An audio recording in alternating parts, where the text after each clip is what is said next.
Getting jitty with it. Na na na na na na na. Na na na na na na. Getting jitty with it. Na na na na na na na. Na na na na na na. A55, yes, if you need a lift. Who's the kid in the drop? Who else? Will Smith. Sorry, I can sing that whole song. Welcome to the Daily Grind. And Will Smith, I hope you're okay, buddy. If you're watching. Good morning, everybody. It's Friday. I am your host, Luke Atmaker, and I got my guy, Daniel Greer of Grizz 901 Live, amongst other things. You are like a multi-faceted Renaissance man. How are you, brother? I'm good, man. I'm good. It's a Friday. Everybody's jacked up, feeling good, going to the weekend. I'm going into the weekend of my vacation week. It is fall break for my kiddos this next week coming up. So it is I'm right on the edge, of a vacation. So I'm excited. Excited to be here, excited for vacation. Oh man, I didn't know. I would have sang Lady Gaga if I would have known you were on the edge. Or Aerosmith. I mean, shoot, I don't know why I went with what I went, but whatever.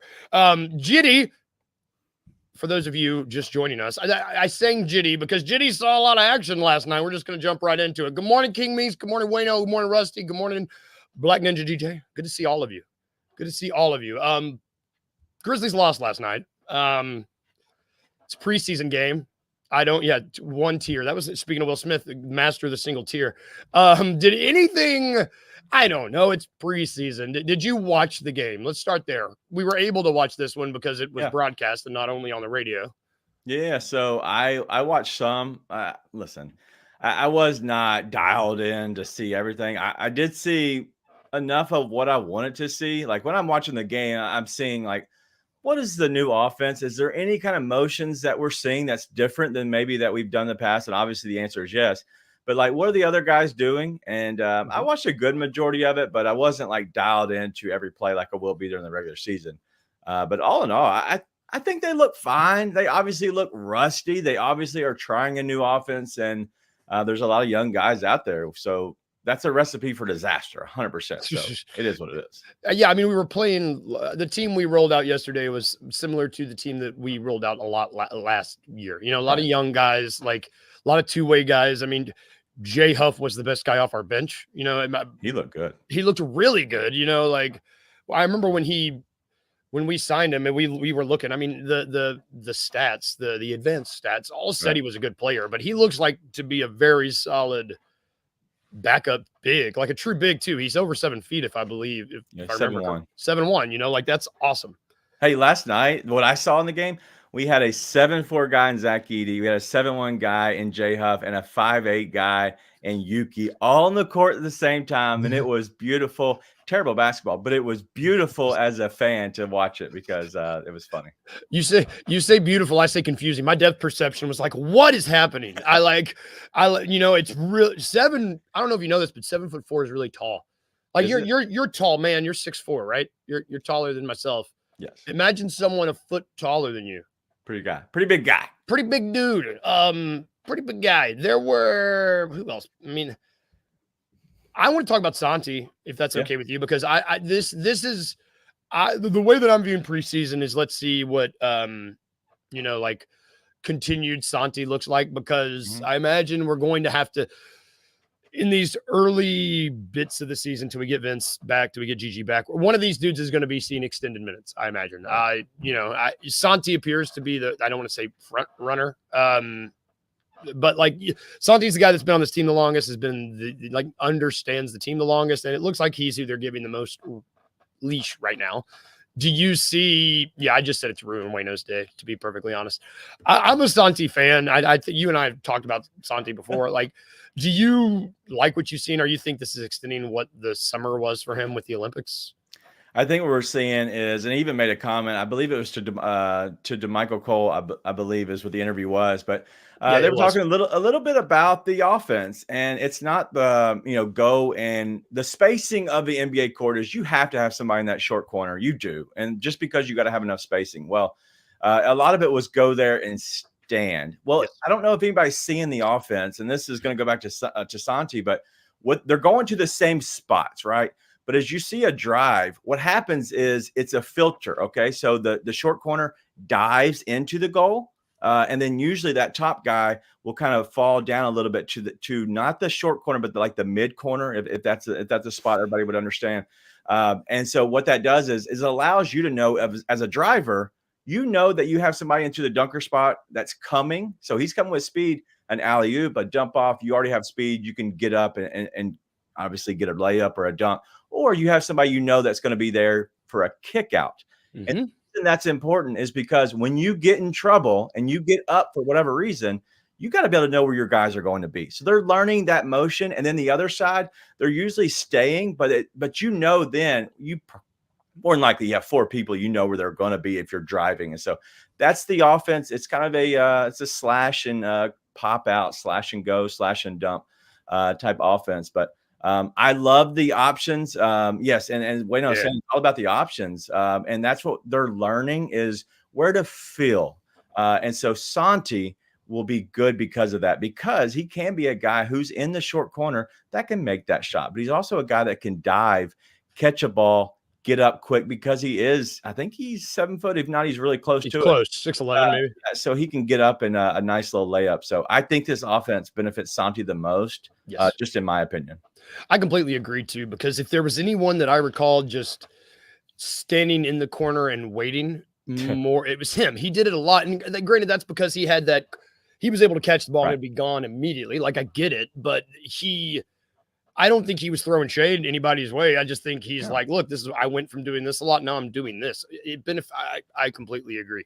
He's from Europe, man. He's from Europe. Literally, this fits him perfectly. Yes. He's the only, I mean, I'm thinking off the top of my head. He's the only like guy that's from Europe that was on this squad for a while that I can think off the top of my head. And he's like, thank God we're playing my style of basketball now. You know, it's like great news.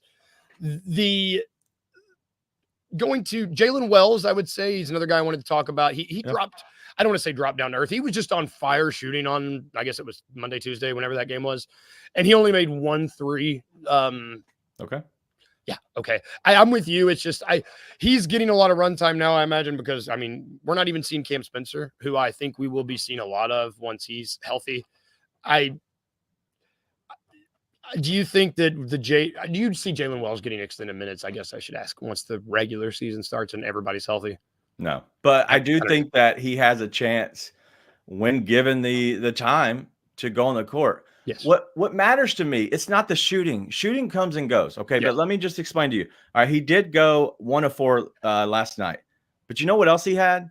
He went 4 of 12, which meant that he wasn't scared to shoot. He wasn't still, scared to continue to fight through it. Sleep Nation, I believe that's what he calls himself. But he did have 6 rebounds, 3 assists, and 5 fouls. That means, and I know he's getting 25 minutes, which is tied for the most on the team.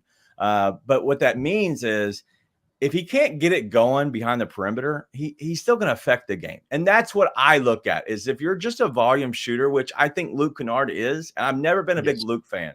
I think he is an incredible shooter. He's great when he's on and he spaces the floor. But what else can you do? And I think we're going to have to look for that with Luke Kennard, but also a guy that's Jalen Wells as well. I'm very glad that you talked about Luke because all I want him to do is shoot more. And it's I don't know what we're going to have to do to get him to shoot more threes. He only took 4 yesterday. I want him to shoot at least 5. It's because that is what he is. He is a shooter, and I want to see more of that. I do want to talk. I want to end on Jitty. Do you think Scottie Pippen Jr. is going to get the backup point guard spot? Yeah, I don't see why he wouldn't. I don't know if they run a backup point guard spot. If you look at their offense, they're kicking it out to the nearest guard and going. And so I don't know if you need a backup point guard. I was the most, I guess, I wouldn't say upset. Upset's not the right word. I was unimpressed the most with Scottie Pippen Jr. last night, just because I have high expectations for him. He's sped up a little too much, and that was his problem in college. He was sped up too much. He has to learn to take the deep breath, and it's going to come with time and on the court. It's going to come. Like I believe in Scottie Pippen Jr. I just think he needs to slow it down and honestly learn to facilitate a little bit more. But eventually it'll get to him. It's just going to take time. People have to be patient with them. I think we're thrusting him into the spotlight a little too quickly, but I think he's going to be good overall eventually. He's got a whole nother season. You are absolutely right, because this is a guy we got to remember that went from barely being in the league, playing a couple games with the Lakers, to being a full two-way guy. Like, we got to remember the youth and the development of this guy before. That's a very good point. Last thing I want to talk about this game is John Conchar was a game low, -20 and plus minus. What is I normally that stat favors him more than a lot of other guys, but that was not what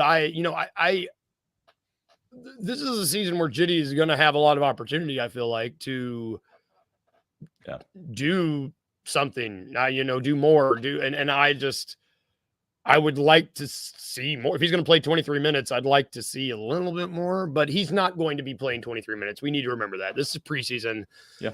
I guess I'm saying, do you expect more from Jitty at this point? That's the question I want to pose for you. No, I expect that. Okay. Let me put it on my terms in general. Okay. Yes. When I go out and ball with my guys and we're just like goofing off at the rec center or whatever, I'm not the best player out there. I don't care. My care level is a little low, but also that's not my style of basketball. Like, you get me into a system, whatever, even at my age, but also back in the day, I'm better into a system because I like controlled basketball. Yes. This is not controlled basketball. This does not fit him at all. This is for hoopers. Preseason, the summer league is for hoopers, guys that can just go out and have raw athleticism. That's not Jitty. Jitty does so much to affect the game. He needs good players around him, and that's how he benefits the team. Because he does the dirty work, and he does those little things, and he'll hit in a three here and there. And I like that he's shooting decent on the year from beyond three. And so I'm okay with that. I don't expect Jitty to do much, but if you look at that game, because I for whatever reason, I did pay attention to it early on. Early on in the game, he was a -3 when Desmond Bane was a minus like 18. Yes. Right? Yes. Well, it flipped. Jitty went and started helping that younger team, I guess. And then Desmond Bane slid back with Marcus Smart, and they were running more of the starters, but also more of the people that played more. And because of that, I think that's what helped their plus minus fall down, because when it ended the game, Bane was a -4 and he was like a plus 18, plus 16, whatever it was in the first half. And it cycled itself the certain way. And so I wouldn't put too much into it. Jitty's just a dream that coaches love, because he's going to do all the dirty work, do all the things. He's not going to hurt you, but I get it. It's a big number. Jitty, he's a super sub, like Wayno, shout out Wayno. Like, he's the guy, he is the all-time glue guy on your bench unit, on your starting unit in spots. And that type of player is the exact opposite of player who flourishes during the preseason. 100%. Like, that's what this is. He's a guy that I think you and I have always, you cannot ask for a better 9th or 10th guy. You literally can't. I mean, he was a walking double-double when he was asked to spot start on those good 50-win Grizzlies teams. I think that's what will happen again this year. Enough about a preseason loss. Let's make some money, Daniel. Let's make some money. With a new segment we're debuting. It's called The Weekend Wages. You named it. I get to sing it. I don't know if that was good or bad or what you had in mind. I hope it's okay. It was beautiful. But this is where you're going to give us some weekend wagers. Where you're going to try to help us make some money. What do these numbers mean? I know what they mean. So let me explain a little bit. So the Weekend Wagers name is, it came from, it's a show I do. So if you're on Spaces, on Twitter Spaces at 2:00 today, 2:00 Central, me and two other guys, Mark and Rob, we do a show. We just pretty much give out our plays for the weekend and just kind of talk through them. And honestly, talk shop and chop it up a little bit. But these are my plays actually for my show today that comes on at 9 a.m. It's on Stadium, which is on anywhere that you can pretty much have cable. So it's on your YouTube TV, Roku, Amazon Prime, whatever. It's just the Stadium channel. But these plays are Clemson, which is I want to give one Saturday play. So Clemson, I do love. They're a great first quarter team. And so what we have is over 7.5 points. So you need them to score 8, right? So a touchdown is 7. So you need them to score twice, right? A touchdown, field goal, or let's say they go for 2 and end up getting the 2-point conversion. They get 8. So there's options there. Okay. But the reason is they're going up against a Wake Forest team that isn't very good. They allow a lot of points. And so Clemson being they are the best scoring first quarter team in all of NCAA football. Like they are the All best this total? year. All of NCAA football. They're the highest scoring first quarter team. Wow. And so I got this at plus 110. Plus 110 means that, if I give you $100, whatever to the books, they'll give you 110 if you win. So then you're profiting 110. So, so it's a good look. I love Clemson this weekend, especially against Wake Forest. Let me go to the other play is DeAndre Swift, who I know you love. Bear down. So over 17.5 receiving yards. He's at minus 110. I've stuck to this formula in the last couple of weeks. And if you really want to know if I'm any good, well, I am on a 15 play streak. So I've hit 15 plays in a row. I didn't expect to be here either, but I'm here. So we're going to keep rolling with it. But Jacksonville allows the second most receiving yards to the running back position.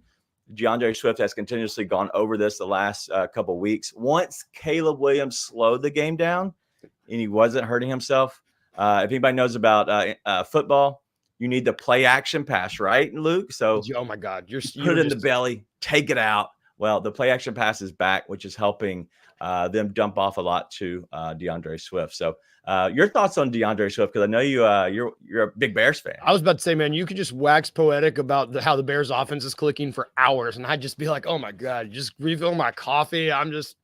Because I love the DeAndre Swift pickup. I heard people being like, why wouldn't you just sign Saquon Barkley? That's what everybody sounds like who hates the Bears in my head. I knew that once Caleb slowed the game down, that's all it takes. This is a fast game. It's fast. These dudes are fast. Once he slowed it down, I had a feeling he was going to be good. I thought this offense had too many weapons to not be good. I might bet this weekend. I've started betting just outrageous Bears bets. I did, and this one actually hit last weekend. DJ Moore plus 2 touchdowns. Just nice and simple. I think Bears offense. I salute you, sir. I like this one. Yeah, the Bears have looked good as of late. And the game is slowing down for a rookie, but Jacksonville is weird. That's another one. Jacksonville is very weird, but the other rookie that I want to hit on as well is Jaden Daniels. Over 224 and a half. So you need 225 passing yards for this guy. He's went over this in the 3 of the 5 games so far. And so it is week 6. They're going against Baltimore. And so when you think of Baltimore, what do you think of Baltimore? Like just the Ravens, just in general, like, do you think they're, a good team? This would be a weird look, right? Yes. Normally in my mind, I know it's from where I grew up. I think the Ravens, they run the ball and they have an elite defense. Right. That's what you think of. And everybody thinks of that, right? Yes. Well, they allow the most passing yards in all of football. Like that shocks me each and every week when I see them, because they've been first. That's bad. Each and every week. They allow the most passing yards. Okay, so let me explain to you why. Okay. One, they're not great on the back end, okay? And so a lot of times their run defense is elite. It's pretty good. So you have to pass the ball, and if they do get up on you, guess what you have to do? You got to pass the ball to catch up. So there's factors involved. But because the run defense is really good, Jaden Daniels, he's gone over this, like I said, 3 of 5. The dude is a monster. You're going up against a team that really could get out in front of you, with Washington having to come back. So there's a lot of stuff that plays in our favor. So 225 passing yards isn't a lot for an NFL quarterback. So I like that a lot at minus 114. Man, I keep waiting for Jaden Daniels to get just rocked. And this Washington Commanders offense, it's Cliff Kingsbury, I guess. Yeah, I guess it's a guy who is, it's tale as old as time. You get this coordinator who is one of the best coordinators the game has, just can't cut it as a head coach. It's really interesting to watch because, the Commanders right now, I just liked when they were the Washington football team. To me, that's the recipe for building winning football. You've got a defensive-minded coach who's also like a rah guy, and then you have one of the best OCs in the game and a team that can kind of compete. I don't know. It's good. I like both these. I wish I knew more. You talked me into the first bet. I don't know a lot about college football. I'm learning. It's okay. Between you and Uncle Buck, I'm learning things. We're going to take a quick break though, because when we get back, we're going to give you a little bit more. We got more for this. Another segment. I love this. This segment is great. It makes me hungry, even though it's not about food.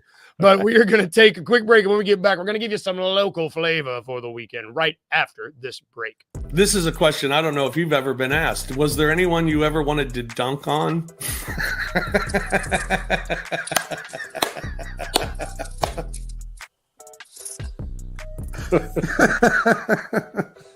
I'm sorry. I'm sorry. I'm glad you haven't getting a big kick out of that one. I'm glad you've been waiting all day for that. Waiting all day to get that little jokey joke in. Oh, you got a joke.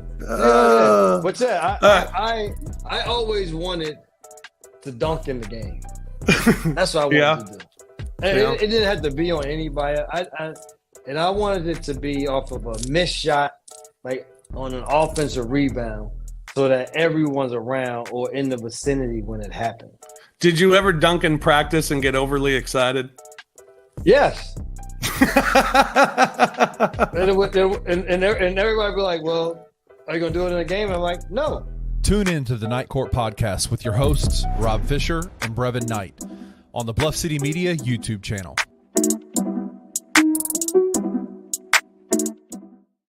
I think Zach Edey played well. He got his fouls in. He got them in for sure.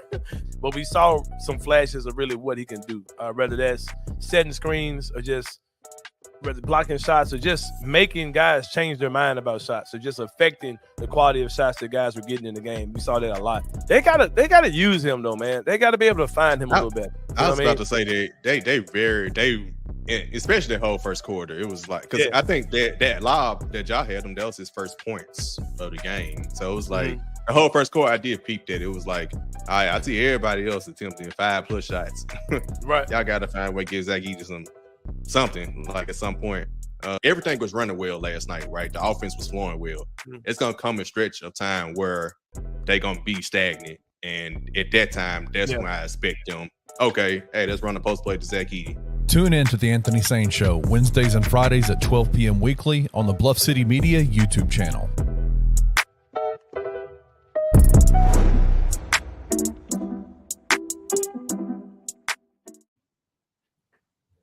Welcome back to the Daily Grind. And we got a fresh, man, nothing like a fresh commercial up. Like, it only took us harassing people publicly and privately to get it. But you know what? I love it because you know how many days I had to come up on here and just look like an awkward man, just be like, hey.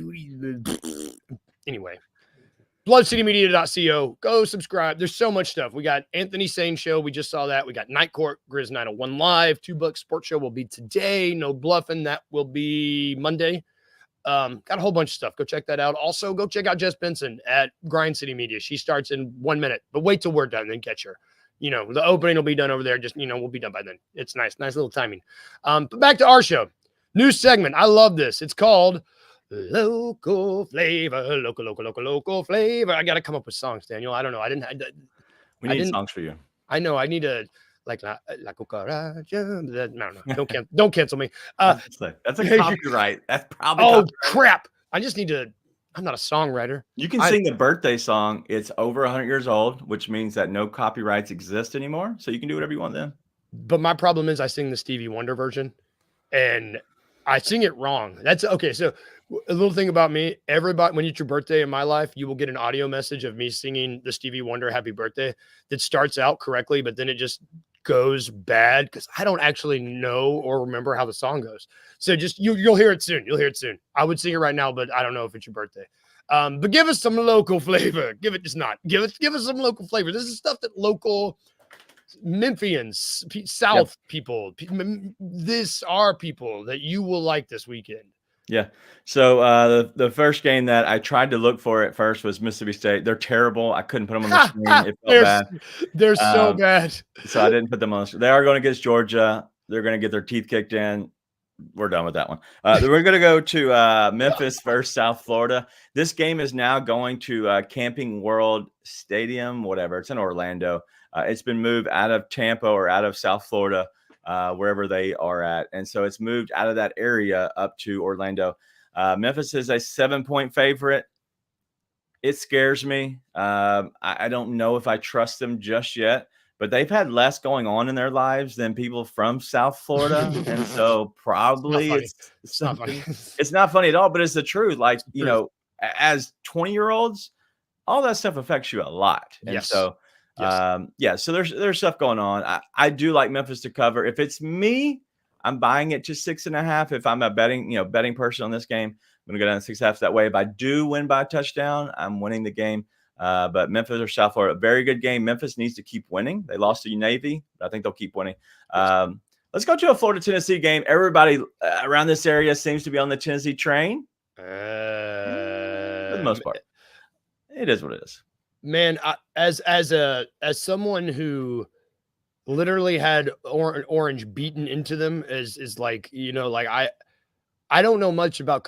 I'm a layman in my college football. I wouldn't say I'm an amateur in my college football knowledge, but I can tell you everything about. I can tell you the score in the quarter of that national championship Tennessee because there was a painting on the wall of my parents' house, and I was like, "We didn't go here. No one went here." That's neither here nor there. But I do know that Nico looked like a rookie on this past weekend, and that worries me. Yes, it worries you, but he's young. He's still developing. That's what's going to hold them back in these big games is how can a defensive coordinator really confuse a young quarterback? I don't think we're going to see here. I'm a Florida fan. Yeah. I don't see how in the world Florida competes with Tennessee over the course of the game. We might see a decently competed game in the first quarter. I like Tennessee early in the game, but I do see that if that does happen, don't freak out as a Tennessee fan. You're going to run away from Florida, especially at home. Their quarterback is compare him to Alex Smith, right? He's not going to hurt you. He's not going to win you the game, but he's going to keep the team in the game. And so that's where it comes down to. Tennessee, it's minus 14.5. They're saying they're going to win by over 2 touchdowns. That number is another stay away from me. But I do see them winning by 14 points, which could go either way if you're a betting person. But go ahead. How would you feel if this was in Florida, in the swamp? I think you'd better get 13.5. I think there would be a different point difference. I think that the game is going to go the same way. Florida just isn't the same team that we're used to. Yeah, they're not dominant, and so usually they're dominant on the defensive end. They're not dominant at all. But all right, let's wrap it up with the last thing, and that's Ole Miss and LSU. This is by far one of the best games of the weekend. Ole Miss has a high-powered offense. LSU has looked better ever since their loss to USC to open up the season. But, man, I just think that Ole Miss is the dominant team. I think they're going to win. I got them right when this came out. It was the money line, which I just need them to win. Yeah. It was a minus 128. Now it's like minus 150 or whatever. But the number is 3.5, so they're expecting them to win by 3, 4, 5 points. And so it is an LSU. I was going to ask. Little scary. It is an LSU, but I think that Ole Miss is the better team. We're going to see. Honestly, because they just lost. They just got punched in the mouth by Kentucky. Mm-hmm. The answer. So Lane Kiffin, everybody knows around these neck of the woods, could be going to Florida. He's the odds-on favorite to go to Florida. Is he really? Yes. But I'm excited about that game. I will watch that game. But it is in that order if anybody cares. Memphis game, I believe, is at 3 o'clock, and then it goes 6 o'clock start for the Florida Tennessee, and then 6:30 start for Ole Miss LSU. Man, I can't. I didn't think there was a way for people to hate in Tennessee to hate Lane Kiffin more. If he goes to Florida, that just might do it, man. That might make them. That might do it. He might go above Satan around these parts because that's they don't like him here. I love that, man. Local flavor. What's that? Local flavor to you, local flavor to you, local flavor from Daniel, local flavor to you. There it is. Thank you, Daniel. Thank you for hopping on with me, man. Happy Friday, everybody. Thank you for tuning in. Go check out Jess Benson. I pointed like she's happening over there. Yeah, go check her out. She's happening right now. Everybody have a good day at work if you're working. Have a good vacation if it's your fall break. If I can remind you of anything today, y'all, just 2 little things. Remember to be a little weird, just a little bit, and remember to smile. See y'all. Have a good weekend, everybody. I'll be back on Monday.